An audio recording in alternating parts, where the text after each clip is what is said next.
I did want to talk about a couple of books. Now, I got a big stack up here, but I'm not going to talk to you about every single one of them. If I was to recommend one or two, because I can't just recommend one, it'd be this one right here. Don't know if you've read that. Incredible book by Jonathan Haidt, H-A-I-D-T, called The Anxious Generation. This is changing a lot of minds and hearts of educators and ministers I know. They had the Columbia Academy staff, which is a private school of about 1,000 kids right down the road where we live, run by the Church of Christ. They actually had their staff read this, and every one of them almost unanimously agreed to get rid of phones in the school. So they've got these bags that they put the phones in schools.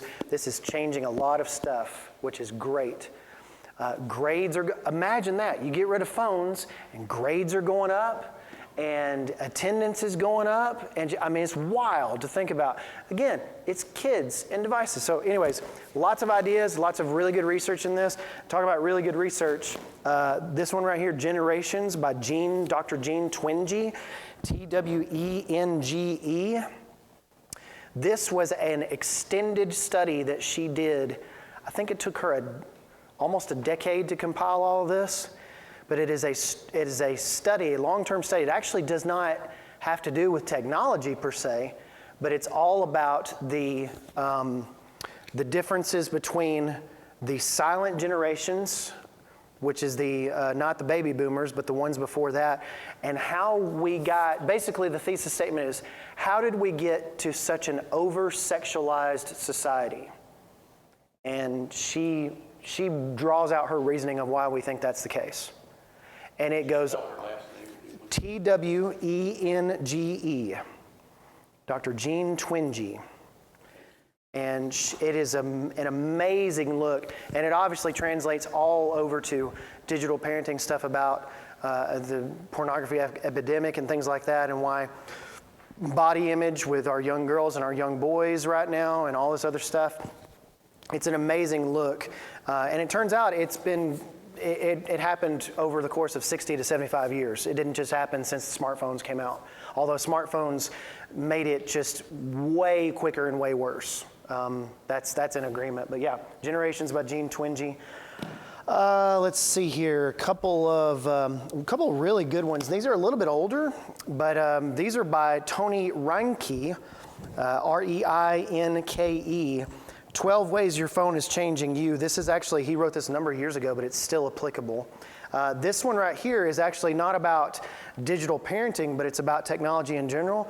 It's just an incredibly interesting look. It's by the same author, Tony Reinke is the one who wrote this. It's called God, Technology, and the Christian Life. Really interesting because he goes into basically the question of not how we should use our technology or how do we view our technology, but how does God view our technology, which is a really interesting question. And the short answer is he's not affected by our technology. Like it does not affect him, and it does not surprise him. We're under the impression that God is surprised by stuff that we do. He's not. So, surprised, What was that phrase I heard one time in a sermon? Has it ever occurred to you that nothing has ever occurred to God? I love that phrase. Nothing has ever occurred to him. Hey, God has never said, it occurred to me. No, it didn't occur to him. He just knew. Let's see here. Joe Wells did a really good book. He beat me to the punch as the COC guy. I literally was working on my book this morning, by the way. It's coming out sometime between now and 2035. Who knows? It's been coming out for 7 years. But anyways, Joe Wells wrote Connected. Very good, small little book that you can read. Pretty practical.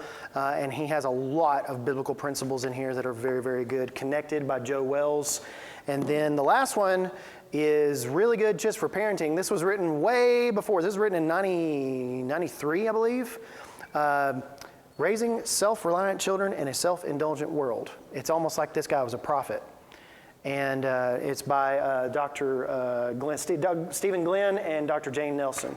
and very, very good at just raising kids and knowing the reasons why we do what we do, and it's strangely applicable to digital parenting as well, which is kind of crazy. But I've got a big other stack of books, a bunch of other stuff up here as well that you can check out. Some of it, most of it is connected to digital parenting, but and some of it is just general spirituality, trying to think about and wrap our heads around this kind of stuff anyway. Okay, so again, I told you this was going to be more, this one's a little bit more of a discussion. So I hope that you're ready to talk a little bit, and that I didn't absolutely bore you to tears of the last session. But I do want to go back to the last session. Is anything that you've thought of, any questions that you've had from the last session, maybe something that surprised you or stood out to you? Anything? Any thoughts?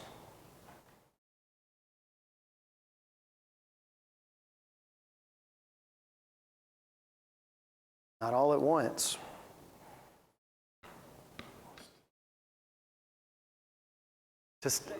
They're just the statistics on pornography are just depressing. That's all I would say about it, is it's just depressing. And those are several years old. Who knows what they are now? And again, pornography is that low-hanging fruit that we can kind of pick on. There's a lot of other issues that kids are dealing with those types of things, okay? We need to understand the primary portal for sex trafficking is meeting somebody online and then them getting them to meet them somewhere else, right? And if you are a parent or a grandparent and you are looking at their phone with a regular basis and knowing who they're talking to, privately or publicly, then you would know that and you would hopefully be able to see something like that coming, okay? Yeah.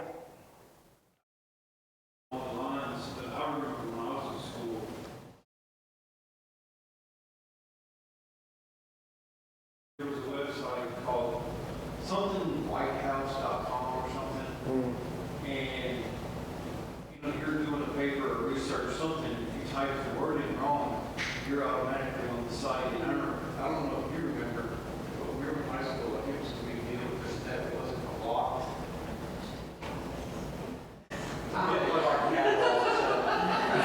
Derek's like, I was looking through the card catalog at that time, so. What I want to point out is it doesn't have to be yours directly going looking for it. It can be here. In fact, a lot of it is. I'm glad you brought that up, because a lot of what our kids are finding is not them being nefarious, okay?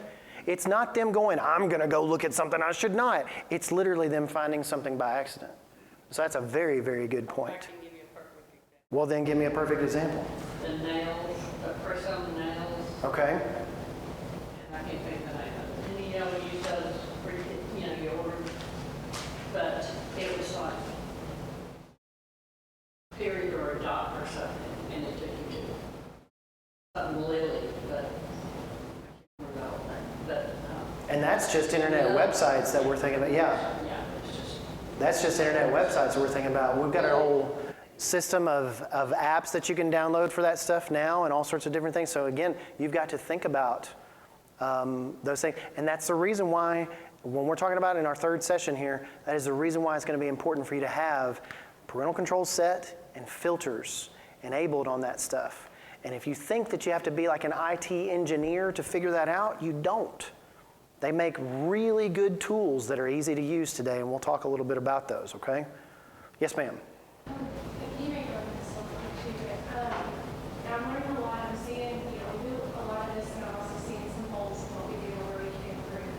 I guess I have a question. It's probably a parenting question more than a digital question, but I wonder, so we enforce rules on our kids' screen time and stuff, and some are rather strict, and the kids are respectful, but they're getting older, we're getting pushback. Yeah. And I guess I never want to be so strict that they can't learn. I know they need baby step into this. I also don't want to be so strict that they just completely rebel. Right. Are you going to go into any, have you experienced any of that maybe in your own kids or in youth groups or something? Well, we experienced the opposite end of the spectrum in my house personally, because I have a 14-year-old now, but I also have a 9-year-old.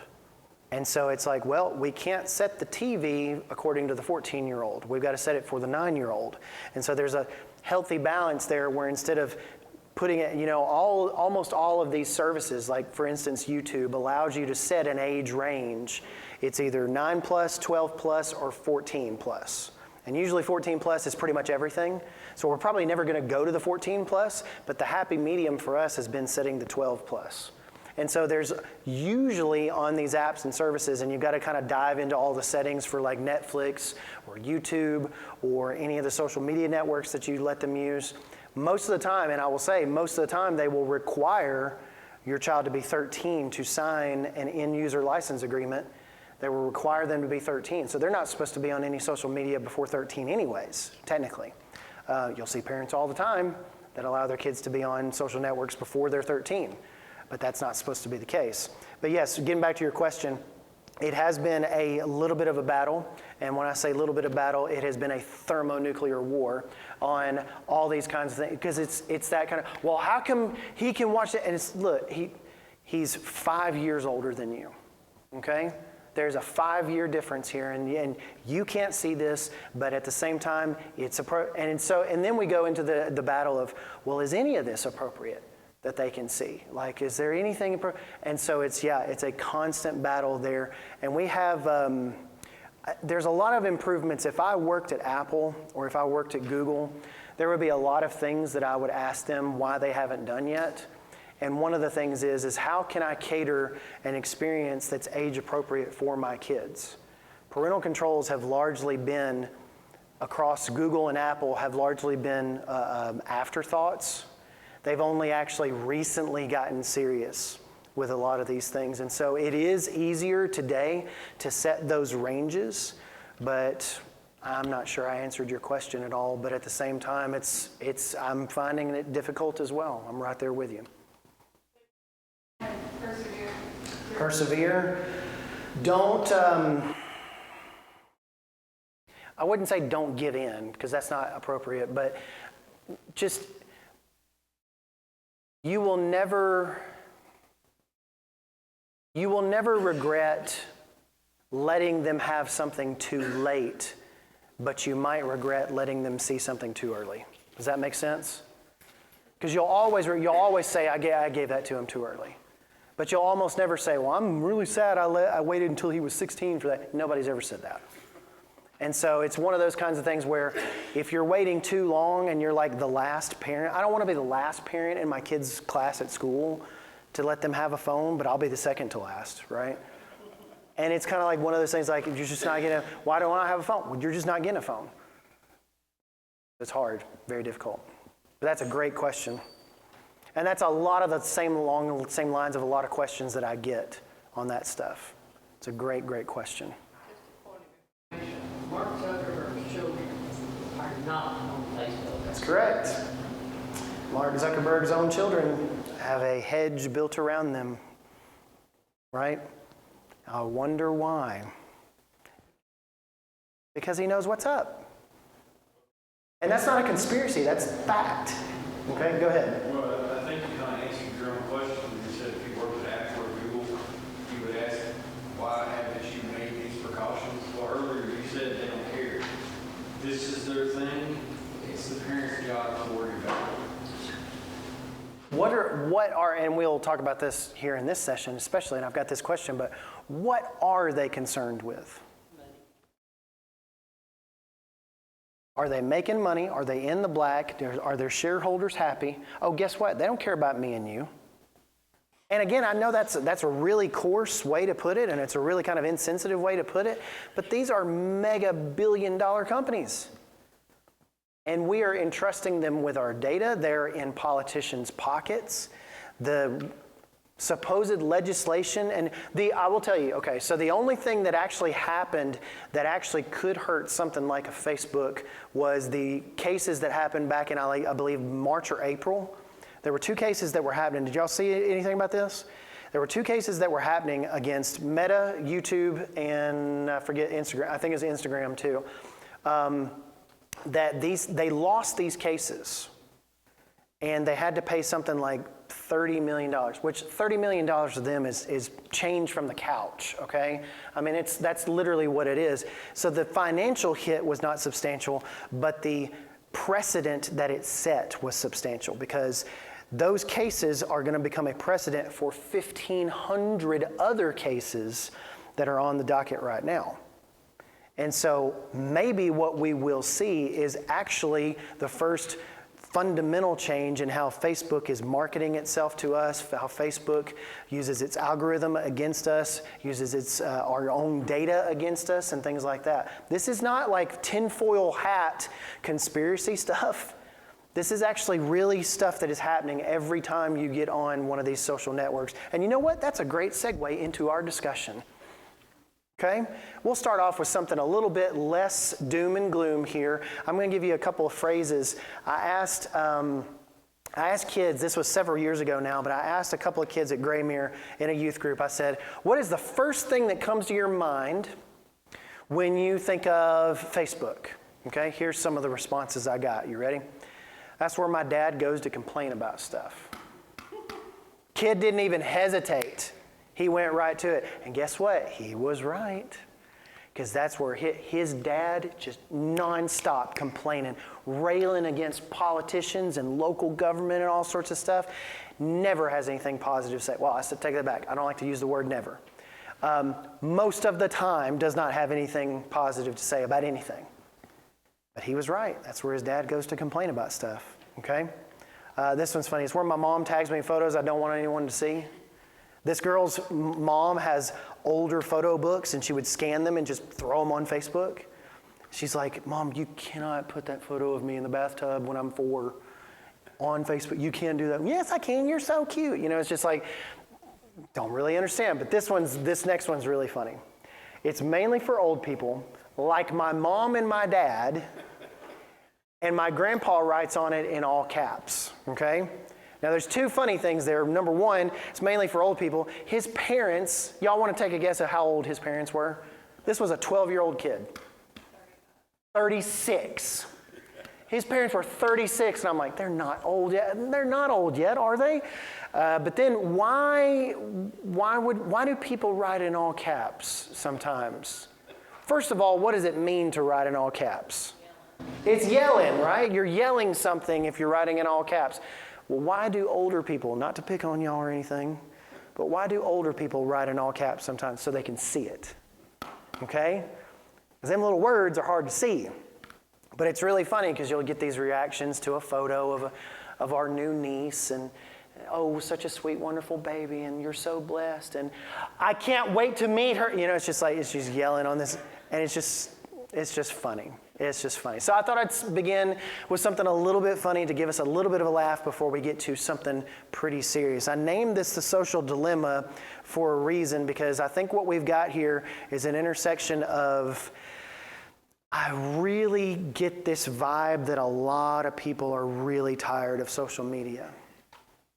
We're using it anyways because partly we're kind of addicted to it.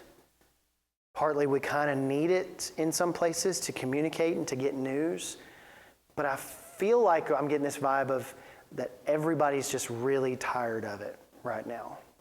And there was a film that came out several years ago now, 5 years ago.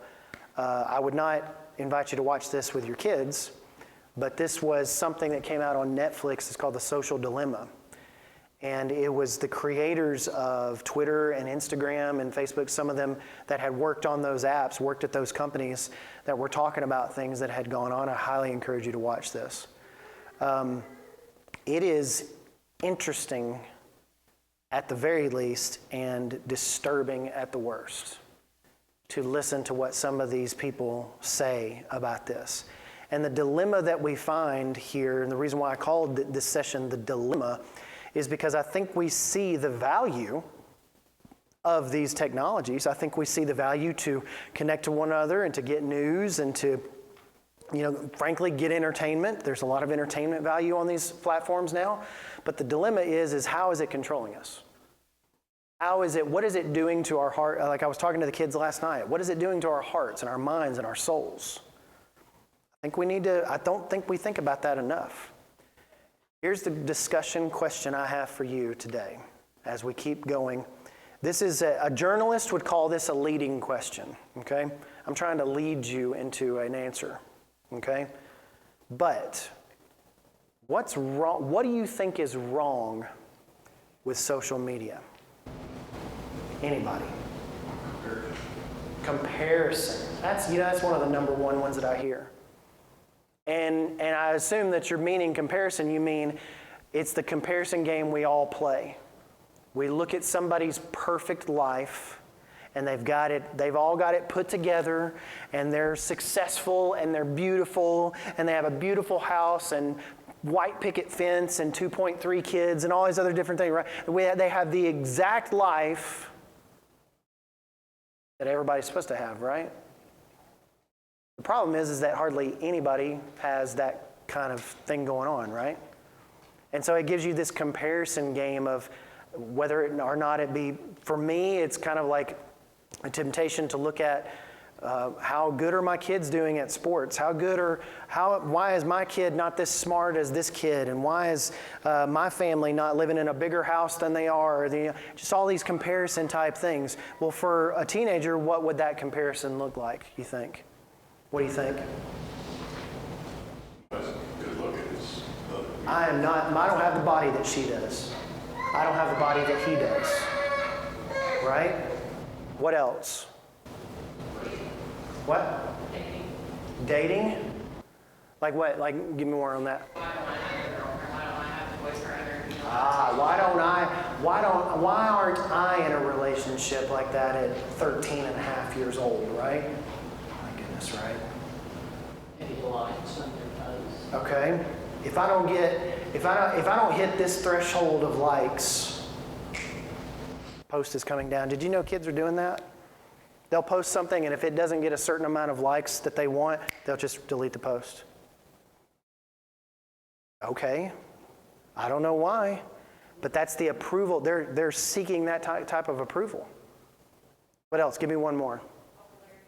Popularity. Who's more popular? Who's the kid at your school who's got the most Instagram followers, right? Who's the kid at your school with a YouTube channel with 50,000 subscribers, right? It could be that's kind of where the new popular has come from, the influencer popular culture. It used to be the star quarterback, and it probably still is, but it used to be the star quarterback and the head cheerleader, right? And now it's kind of moved toward that. Well, who has the most influence online here at our school? They tend to be the most popular ones. Really interesting. So when we think about what's wrong with it, I got a few things to kind of give us a little bit of perspective. And again, I'm not trying to demonize social media. I'm not trying to demonize anybody that has created these tools. I think we've seen a lot of good from these tools, especially, I keep mentioning 2020, but I think 2020 really helped technology in the church. I really think it pushed forward a lot of churches that did not necessarily want to embrace live streaming and internet connection and all these different things to connect their congregations in remote times like that. And so every time we have a snow day or every time we have hazardous weather down at Graymere and we're able to put something up on Facebook or whatever, I'm very thankful for those kinds of tools. But when we think about social media, I just don't think it's social anymore. Would you agree with that? If it's not social, then what is it? What do you think? News. News? Not really. News and what? Not really. Not really? It's more of a critical. People criticizing. People criticizing other things. It's become like a microphone for a lot of other people. Whether it's people or what's happening. Okay. I wouldn't say it's news because it usually is one side. Yeah. Yeah. And a lot of people around 40 and under, that's where they get their news, all of it. So they're usually only getting one side of the news. Yeah. What are you going to say? I was going to clarify, and I didn't know, more on the local level, used to we had the small town paper that we got every day, and that's where you get your news once a week. But now, so much of that has went away that we get on social media to figure out what's going on in the local level. I'll be honest, that's the first place I go is when I think about when I know something big is happening. I haven't paid for cable television in 5 years. And so I don't turn on Fox News, I don't turn on CNN, I turn on either YouTube or X or Twitter or something like that, or Facebook, because there's probably going to be something on it. But in conjunction with that, there's probably somebody saying something about it that's either not true, not factual, not correct. Everybody is an expert on Facebook about everything, ain't they? Which is exactly the reason why I don't say much on Facebook. Because I'm an expert on very few things. Well, there's a lot of people that would lead you to believe that they're experts on everything on Facebook. And it would be better for us, I think, if I can step on my own toes here as well, it would be better for all of us to not give those people the time of day. So when we think about that, that's what we get. What else are we, why is it not social? Any other reasons? You're saying it's polarizing? Everybody else has their opinion, and if you don't go along with the group, as society, you're talking about people will follow you, remove you. So it's not really bringing you with people, it's unless you're going along with the group, and that's going to catch you out. Would you say that it's wedging more of a divide sometimes than it is bringing us together? I wonder why that is, because we used to be able to have town hall meetings like this with communities and have discussions and we used to be able to look at each other and say, I know this makes me sound like I'm 150 years old, I get it. But we used to be able to go and look at somebody and go, I disagree with you, but I respect you. And I feel like that doesn't even exist on social media. I feel like it's, you're wrong and you might as well just do what, I'm not going to fill in the blank there, but you're wrong, you don't know it, but you're wrong and you can just whatever. Get blocked. And I've got some verses in here that I want to throw up, and that particularly reminds me of a verse. I don't agree with you, block. Well, okay. When did we stop trying to just understand each other? Right? When did we start? Here's my thing, and this, again, I'm stepping on my own toes. I don't know if it's yours or not. It might be. But when did I start calling Democrats and liberals they? Well, they don't believe, oof. Well, they believe this. Well, they believe, Yeah, I know they don't agree with what I believe. Yeah, I know that they don't agree with topic X, Y, and Z, right? I understand that. But when did we become a society that just, or when did we, as Christians, when did we become people that just said, you know what, I'm just going to not listen to you and anything you have to say? And again, I'm not saying they're right. I'm not saying they're correct. But I think that social media has made these things worse, not better. Sorry, I'm going to put the soapbox back, okay? Anything else? Any other thoughts on this, kind of moving around? It's commercial. It's commercialized a lot, isn't it? It's a lot of let me get you to buy this kind of stuff. And I'm right there with it on YouTube. I know I buy stuff. I bought some off of Instagram the other day. So I'm right there with it. But it's really funny when I'm looking through Instagram, I'm like, oh man, these ads are like really good. I was just talking about buying that the other day, Oh, and by the way, do y'all think that your devices are like listening to you? Yes. Do you think that they are? I'll tell you right now, and I'll just put it to bed for you. They're not. And let me tell you, they're not listening to you because they don't have to listen to you. Here's what they do, okay? Let me give you a little Internet 101, mobile device 101 here, okay?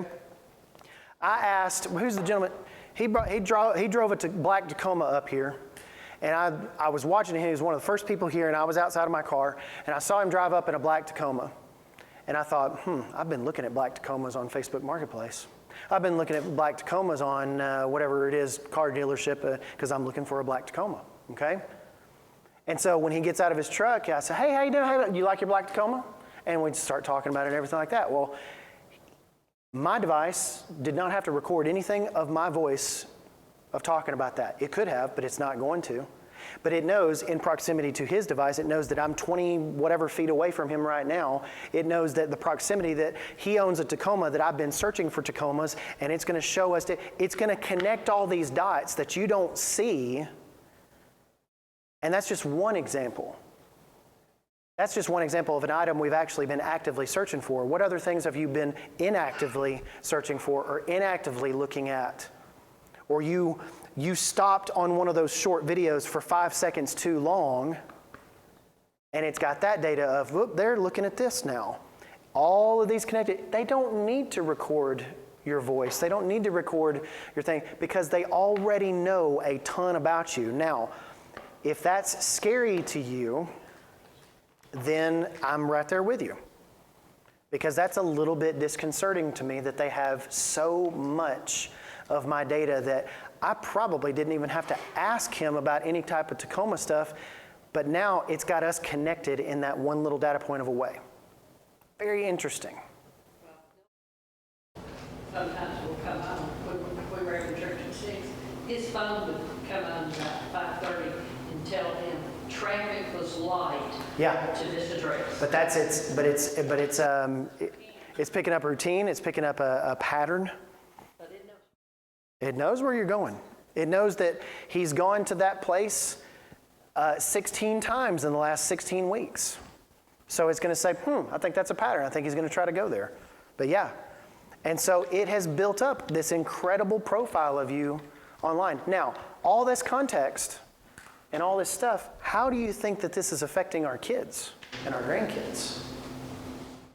All of the content creators.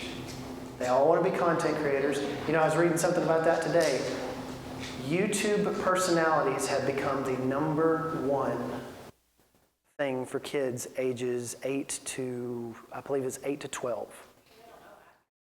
They don't know actors anymore.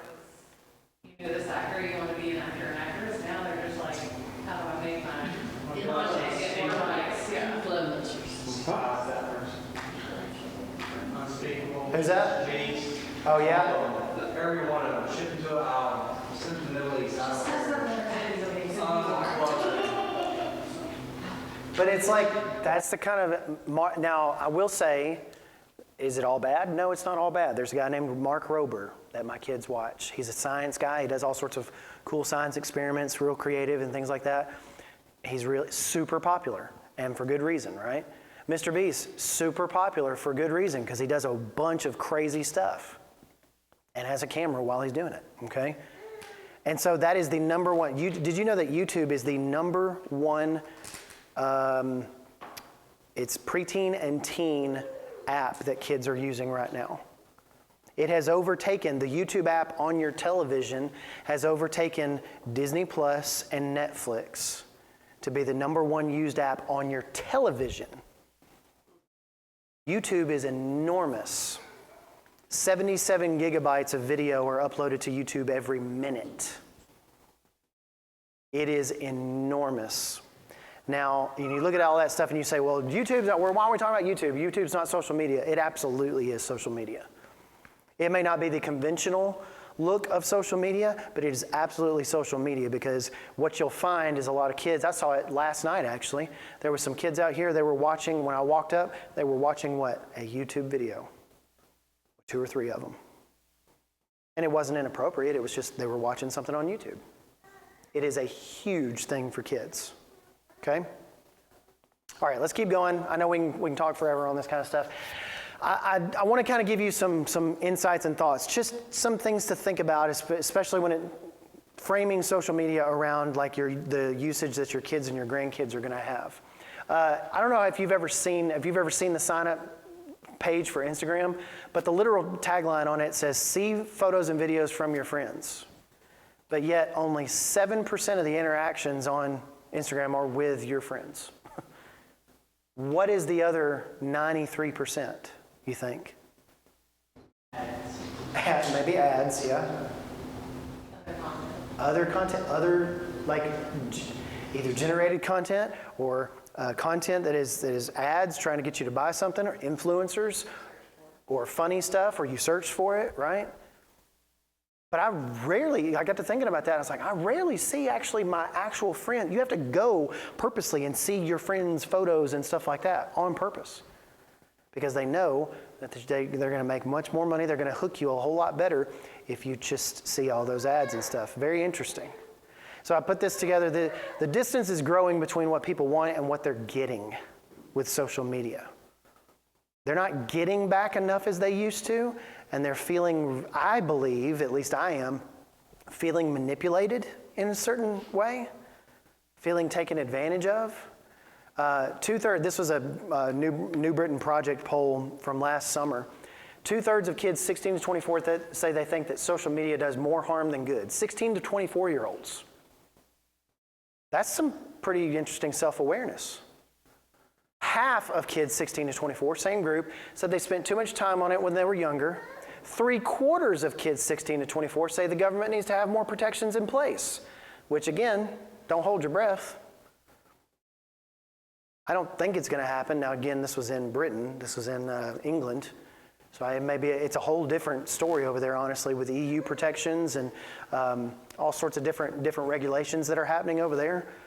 The EU is actually probably leading the world in child protection online, which is kind of interesting that America would not be there. But problem with in America is that you've got American-based companies that are paying American-based politicians to not make those laws. Just the sad truth. There was Gabby Hinsliff said this. She was a journalist. She said, when we're looking back at social media, she said, this isn't how anyone talks about something that they love, but how you look back on a relationship that in retrospect was making you miserable. I think that's interesting. That you've got a early 20s mindset, and I can see it in my brother-in-law and sister-in-law. My brother-in-law is 26, my sister-in-law is 23, and I can see that they live in I call it hipster Nashville, okay? They live in hipster Nashville where you got, nothing but gourmet pizzas and pet parlors everywhere. I mean, it's crazy, right? The most uppity, weird stuff you've ever seen. And they are the ones that are saying, oh, I absolutely am not going to be on TikTok. Whoa. Oh, I haven't checked Facebook in months. And they're the early 20s that are kind of like the lost generation to Facebook here. They're not engaging on this stuff. They're leaving their phones in their cars when they go out to eat. We're seeing a little, I don't know, I'm seeing a little bit of a rebellion here, which I kind of love. So I do believe that we're raising smarter generations of kids, okay? So what happened? Well, I think the social medias, the different companies, and even grouping YouTube and stuff like that into there, they turned our connection, they turned it into profit, they turned our attention into revenue, okay? There was this phrase that I believe there was a comedian, Bo Burnham, said, he's not appropriate, so don't go look him up, but he actually said this, and I just latched onto it, but he said they want to colonize our minds. They've been able to colonize everything else. We've been able to buy up all the land in the world. We've been able to colonize everything that we can colonize, but now they want to colonize our minds. And I thought that was very interesting. Every piece of real estate's bought up in the world except our attention. And that's what they're looking for. I believe with social media specifically, we have a 2 Timothy 4:3 problem. With our social media today, what does that verse say? Well, I'll show you. I think about this a lot. Time will come when people will not put up with sound doctrine. Instead, to suit their own desires, they will gather around them a great number of teachers to say what their itching ears want to hear. Derek said it a couple of minutes ago. He was just like, people don't like what you say, block. And again, some people do need to be, in fact, there's a lot of people that probably need to be blocked. Okay, I get that. But have we created like an echo chamber for ourselves? And again, I translate this to how is this going to affect our kids moving forward and our grandkids? What are they going to grow up dealing with? Instead of connection, instead of sharing ideas, I think there's this echo chamber with ourselves sometimes. Social media does not have our child's best interests at heart. Doesn't have your best interests at heart. We've talked about that on multiple different places, okay? Said this a little bit before also, that privacy is an illusion. There's kids, and again, kids are not, I think what gentleman back here said about kids finding things by accident is very, very appropriate, because a lot of kids are not seeking out trouble. They're thinking, they're being naive about trouble. They're being naive about these things. They don't understand. They're not processing these things correctly. And so when they see the idea of privacy, and when they see something that says, well, this is encrypted, or this is a private message, there's no such thing as privacy. Like how many times do we have to prove that over and over again in our society for there to be examples of privacy that's been broken? Companies that have been broken into, their data has been stolen, all this other different things. How many examples do we need to prove to our kids? They still think, well, if I send this, or if I send this, or it's not going to go anywhere else. That is something that we need to get across to our kids. Privacy is an illusion. I like this one a lot, and there's just a lot of different phrases here, but you're the product, not the customer. If you walk into Kroger, are you the customer or the product? I would hope that you're the customer, right? But when you pull up Facebook on your phone, are you the product or the customer? Something to think about. Are you paying for Facebook? I believe that when you go to Kroger, you're paying for that stuff. I hope you are. Okay? But are you paying for Facebook? Yeah, you're paying for it. You're just paying for it with your own data. You're the product. I think it's very interesting to think about this. You say that, I've said this phrase to a bunch of kids and explained it like that, and I can just see light bulbs in their eyes and in their minds going, huh, wow, I never thought about it that way. Interesting to get kids to think about this. So, a few practical things. How do we control our technology so it doesn't control us? We got a lot of stuff to talk about in the next session, so I'm going to shorten this a little bit. But I love what Cal Newport says in his book, which is right here, Digital Minimalism. Doesn't have anything to do with parenting, but it's a really good book about using your phone less, using technology a little bit less than we want to maybe sometimes, putting it away sometimes. And he said, simply put, humans aren't wired to be constantly wired. Kind of like that, because we're not. We never have been. And so we cannot, a constant connection is never what we were designed for, okay? There's a couple of different things, Snapchat, Instagram, TikTok, these are social media things that we've been talking about. Snapchat was designed to be an app for sharing inappropriate photos from the very beginning. It was. And that's not hyperbole, that's not being sensational. That is literally from documents that were obtained from the founders of Snapchat, them exchanging emails at the beginning when they were creating the app. Snapchat knows exactly who their target demographic is, and it's 13 to 18-year-olds. And only when there is a huge backlash against something do they change something that they've come out with. They used to have this thing several years ago they came out with. It was called Snapchat After Dark. And it was like a prominent banner on the bottom of the app that kids could go and tap on and see who knows what of kids live streaming, of other adults live streaming, inappropriateness, all sorts of things. Huge backlash from parents about it, and they took it off. Why do we have to make such a big deal for stuff to be taken off from this? And Snapchat is one of the... Kids really like it, and most kids use it in silly but appropriate ways. But the cost to benefit is really high. The risk of temptation, because messages disappear over a certain amount of time, the risk of temptation is just too high for me. And I always hesitate to use the word never, but my kids will never have this app. Just letting you know. If you think about all the other things, Instagram, all these places, they seem safe, but you have to make sure that you know who your kids are following. You have to make sure that you know what your kids are posting. The big thing right now is kids having a second Instagram account. Instagram has made it very easy for you to just do 2 taps and you can change the account that you're signed into. I know this because I manage Graymere's Instagram account, and I post stuff to it all the time. And in 2 taps, you boop, boop, and you're in another account. So you need to make sure that they don't have another account. That's a big thing with kids now, is that they're creating these other accounts that they're using for their actual Instagram or whatever they want to call it, right? We don't need to have that. TikTok has got its own set of security concerns. It is at least 80% of the company is owned by China. In January of this year, the US government negotiated with the company, the parent company of TikTok, to own 20% or something of the, I don't know how it exactly works. Suffice to say, the United States has a stake in this company just so that the company can now exist and operate on US soil, okay, and operate to US consumers.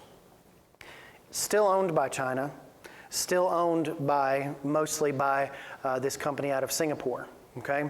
And again, normally that wouldn't be a big deal, but when you think about what China has been trying to do for decades, and again, not a conspiracy, it's pretty well known, they're trying to influence the hearts and minds of our generations of kids.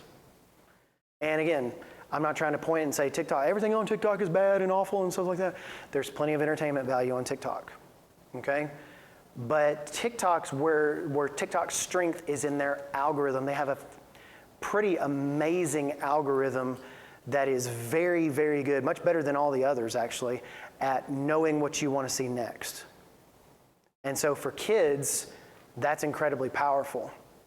For us adults, we can sit there and we can, you know, hopefully we would be able to stop ourselves and say, I've done too much of this, I need to put my phone down. Kids don't necessarily have that barrier and that roadblock in their heads. And so they get really sucked into looking at these things for hours at a time. That's where the big risk with TikTok comes, because it's just so addictive. And don't make any mistake, these things are engineered to be addictive. They won't tell you that on their website, they won't tell you that at all, but they are engineered from the ground up to be as addictive as possible, to maintain your attention as long as possible. And kids are just more susceptible to that. Okay? I've been talking too much. I want to ask questions, comments. And again, we're not going to cover everything about social media. We're going to cover a little bit of YouTube in the next one. I'm not going to talk about it here. But anything that you're wondering about so far? Anything I haven't covered that you want me to cover? Really, one thing I really don't touch on is gaming a lot, because gaming is kind of a big ball of, it's very confusing because every platform is different. But if you're allowing your child or grandchild to game on anything, whether it's an iPad or an Xbox or a PlayStation, you need to make sure they're not talking to strangers. You need to make sure there's a setting on every one of these things that you need to find and say, do not allow them to hear voice chat. Do not allow them to talk to people that are not their friends that they know in real life. Apple and Google have come a long way for parental guidance and things that put in place. But when you start looking at doing that with Fortnite, Epic, and some of the other ones, the hoops you have to jump through trying to get those things set is beat your head against the wall. Microsoft is probably the worst one. Yeah. It's just frustrating to know. It took me a week to figure out what to do properly on Minecraft and just because I didn't want anybody to be able to talk to my kids. So that is actually one of the more confusing ones that I think about is gaming, which is why I don't mention it a whole lot, because I really don't have a lot of great suggestions on how to deal with it. It's mostly you log onto the account and you watch a YouTube video about it, because it seems like they change the settings every week and a half. And so you've got to maintain and you've got to say and talk about to your kids, you don't talk to strangers, you don't talk to anybody that you don't know, and hopefully we can turn that off to where you don't even hear them, okay? And there's the obvious question of, am I letting my kid play this game that has violence in it? I need to ask that question as well. Am I allowing my kid to play any games with sexual content in it? I was talking to a friend just at lunch the other day. There's a game that won Game of the Year, actually, at these gaming awards. It's called Baldur's Gate. Had no idea. It's one of these epic, Viking, slaying game, whatever it is. I don't even know what it is. I've never played it. And apparently, when you're designing your character, you have the ability to design their genitalia. And I'm like, what? Like, I didn't even know that. He's like, oh, yeah. And I'm like, well, surely, like, you can't, it's just like a representation. You can't actually see it, right? And he goes, nope, you can see all of it.